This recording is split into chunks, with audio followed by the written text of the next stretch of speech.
You spent years of your life trying this, trying that, doing everything all at once, but yet feeling like you're getting nowhere. If you're like me, I was personally stuck on that hamster wheel for at least a decade. I was constantly being pulled in a million directions. I would start one thing and then I would instantly be interested in something different and start that. And what I was desperately trying to find out was, what is my passion? What am I supposed to do? Then I learned something. So in this video, I'll share 3 steps with you that can help you gain some clarity on what your passion is and what you should be pursuing. Hi, I'm Vanessa. Welcome to my channel, Wholeheartedness. So first things first, we need to define some terms. We need to figure out what's the difference between an interest, passion, purpose, and calling. So an interest is something that you enjoy, but it often is temporary. And to be honest, at times it can be a temptation. Why do I say that? Because sometimes we pursue interests, a lot of them, if you're like me, that are just out of line with your passion. I wouldn't say that all interests are temptations per se, but they definitely can be. A passion is different. While it could for sure be self-serving, I think as Christians, our passions should ultimately flow from our purpose, which our purpose is not self-serving. Where our passion is something that simply just never goes away. It's something that endures for the duration of our life, and it can be defined in a more general sense. So like an interest is more specific, like I am interested in playing guitar. But a passion can be more general, which can be played out in many different forms. So for instance, your passion might be educating, and you might choose to do that through writing songs. And so you like playing guitar, it's an interest of yours, but it's really a means to an end. It's not your passion. Next is your purpose. I alluded to this earlier. Your purpose is your why. It's the reason in which you do your passion. So for us as Christians, I believe all of our purpose is to know God and to make Him known, to glorify Him with our lives and the activities we choose to take on. That should really be at the root of everything that we do. So in 1 Peter 2:9, it says, "But you are a chosen people, a royal priesthood, a holy nation, God's special possession, that you may declare the praises of Him who called you out of darkness into His wonderful light." So that is the purpose in which we should do all things in this life. And finally, our calling.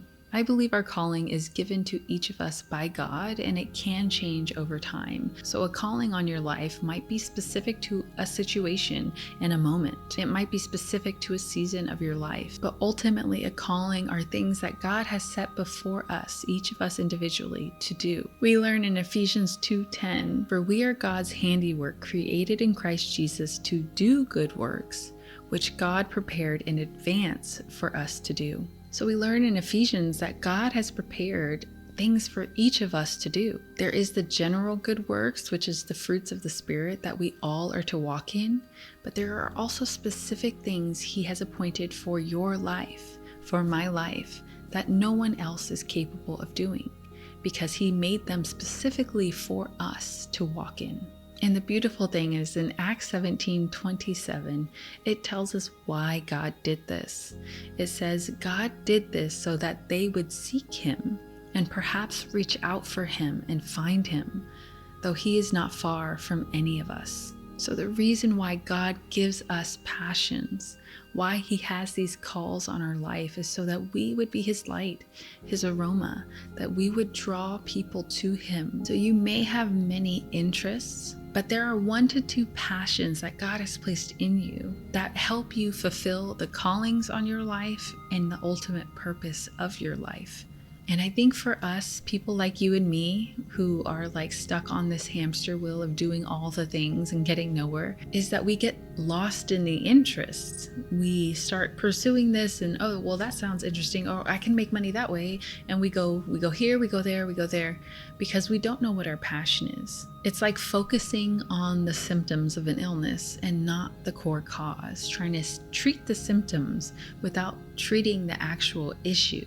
So we keep grabbing at straws blindly, hoping that we've eventually grabbed the right one, but we're grabbing the symptom We're not grabbing the cause. So now I'm going to share the 3 steps that I use to help me really hone in on what my passions really are, so I can weed out all of the extra fluff from my life and start making some actual progress. So the first step is you want to find your 1 or 2 common denominators. From a bird's eye view of our life, 100% it looks chaotic. It looks like we're doing a bunch of different things that don't make any sense together. But if you get down into the weeds and actually try to understand what is the purpose and intention behind each of these interests you're pursuing, things begin to make a lot more sense. For instance, I was pursuing music, singer-songwriter type stuff. I was writing poetry in books. I was always on and off with creating content online. I started pursuing a business, which turned into kind of 3 or 4 businesses. I was illustrating and drawing on the side. And I was also at times creating a bunch of different arts and crafts like jewelry and wall hangings. And so from the outside looking in, I probably appeared to be an absolute train wreck, and in many ways I really was. But there wasn't a disconnect in everything that I was doing. Different threads were weaving everything together. I simply lacked an understanding of what those things were, which was causing me to jump at everything that interests me. So I started to pray for direction.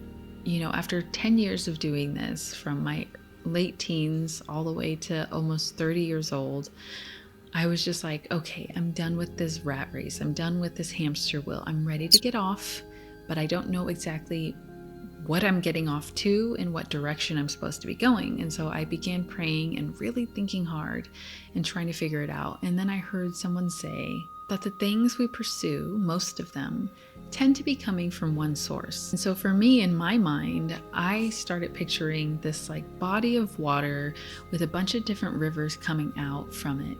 And so while standing next to one of those rivers, it might seem like, wow, this is really different from that river over there. They're actually all flowing from one single source. So I decided to make a list of everything that I was doing at the time and everything I had hoped to do.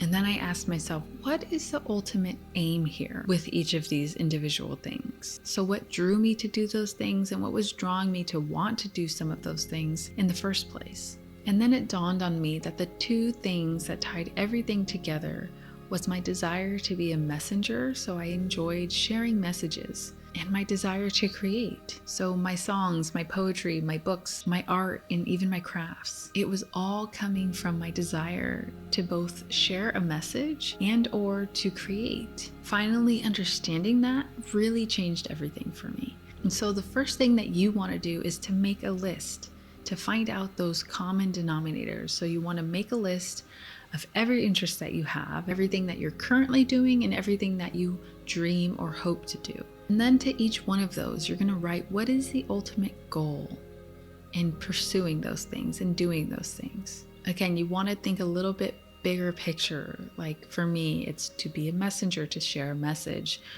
and to impact people through that message and to create something. So is yours to create, or is it to educate? Is it to connect people? Is it to create community? Is it to influence? In most cases, you'll begin to see a pattern, and that pattern is ultimately that thread, that passion that undergirds everything that interests you. 2, once you figure out what your core passion or passions are, you want to take that same list to figure out what interests you're pursuing or want to pursue that fall outside of your passion. For me, I decided to put whatever those things were on my list on the back burner, because my ultimate goal was to get into gear and to begin doing only things that fed into the passion that I believe God had given me. So I didn't want to waste any of my time, attention, or effort towards things that weren't working towards those. And finally, you want to ask yourself the question, what do I ultimately hope will come from me pursuing my passions?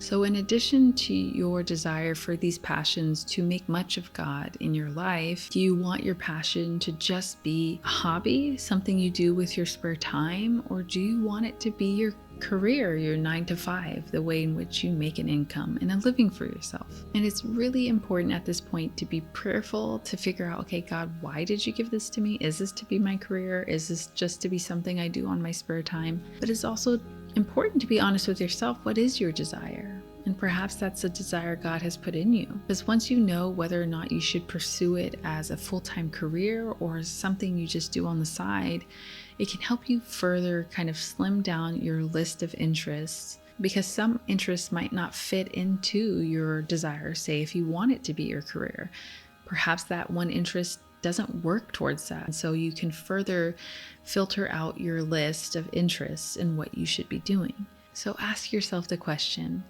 what is the desire for your passion? Is it just to be a hobby, which is totally okay? There's nothing wrong with that. Or do you desire it to be your career? Whatever it is for you, maybe you're not even sure, just be prayerful about it. And if God approves of the vision you have, of the desire you have, then be confident. Walk in that way with confidence and don't be ashamed of it. Don't be afraid to admit it. And always remember, never compare your passions to others. Don't look down on yours and don't look down on others. All are equally important and valuable to the kingdom of God. So stay in your lane and do it well. I hope this was helpful to you, and I would love to hear what is your passion and tell me how you plan to pursue it. Thanks so much for being here. I really appreciate it.